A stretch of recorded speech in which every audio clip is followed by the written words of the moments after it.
Fuentes y elementos de las obligaciones.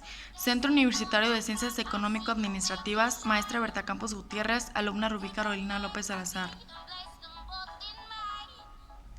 Elementos de las obligaciones. ¿Qué significa? Es un conjunto de componentes que hacen posible llevar a cabo las obligaciones.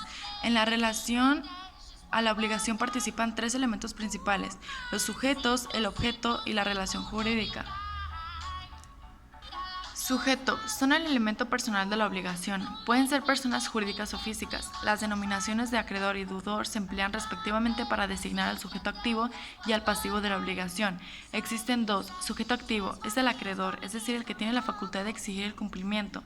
El acreedor tiene un derecho personal que se encuentra en el activo de su patrimonio. Y el segundo, sujeto pasivo, es el deudor, o sea, aquella persona que tiene la carga de cumplir la prestación convenida. Para el autor existe un deber jurídico que se encuentra en el pasivo de su patrimonio. Objeto, segundo elemento de la obligación. Este es concebido en la estructura de la obligación como el elemento objeto. De este consiste lo que el acreedor puede exigir del deudor. ¿A qué está obligado el deudor? Objeto directo, dar, transmitir la propiedad al acreedor, llámese también dare. Hacer, la realización de un acto positivo, llámese también facere. No hacer, abstención o prohibición de alguna cosa, garantizar o responder de una conducta propia o ajena, llámese también prestare.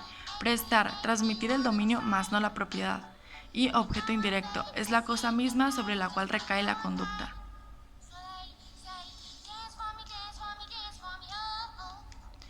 Relación jurídica es la vinculación jurídica dinámica entre dos o más personas. Se establece para regular sus intereses, que se manifiesta como deberes, obligaciones y derechos que constituyen el objeto de la relación. Las fuentes de las obligaciones. ¿Qué significa? Recibe este nombre todos aquellos nombres, hechos o actos en virtud a los cuales nosotros quedamos obligados frente a terceros para realizar una conducta. El primero es el contrato, acto jurídico por excelencia. Se realiza por la voluntad de las partes, la cual, funcionando como ley suprema en él, tiene la virtud de generar obligaciones y derechos en la forma en que los contratantes quisieron hacerlo y en los términos mismos que aparezcan del contrato celebrado. Por ejemplo, contrato de arrendamiento, contrato de compraventa, contrato de donación y contrato de confidencialidad. Declaración unilateral. Se entiende por la exteriorización de la voluntad que crea su autor, la necesidad jurídica de conservarse en la aptitud de cumplir voluntariamente una prestación de carácter patrimonial, pecuniario o moral, a favor de un sujeto que eventualmente puede llegar a existir.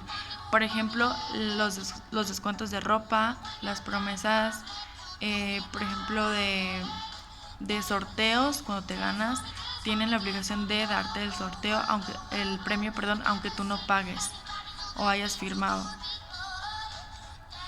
El enriquecimiento ilegítimo o sin causa es la situación jurídica complementaria del pago de lo indebido, que es verificado por aquel que erróneamente te considera deudor de otro sujeto sin serlo. El enriquecimiento sin causa impone al deudor la obligación de devolver al acreedor el mismo tanto que ha recibido sin causa jurídica que justifique el aumento de su patrimonio. Por ejemplo, si te depositan erróneamente a tu cuenta bancaria y esta persona tiene las pruebas de que te depositó erróneamente, tú tienes la obligación de devolverle todo el dinero. El que sin mandato y sin estar obligado a ello se encarga de un asunto de otro, puede obrar conforme a los intereses del dueño del negocio. Si te fuiste de vacaciones y está lloviendo y el vecino ve que tienes una grieta o algo en tu ventana, por ejemplo, y va y te lo repara, te está beneficiando a ti porque pues está evitando que se dañen tus inmuebles. Por lo tanto, tú tienes la obligación de beneficiarlo. Hecho ilícito. El que obrando ilícitamente o en contra de las buenas costumbres cause un daño a otro está obligado a repararlo a menos que demuestre el daño se produjo como consecuencia de culpa o negligencia inexcusable de la víctima. Si golpeo, difamo, etc., tengo la obligación de cubrir los gastos.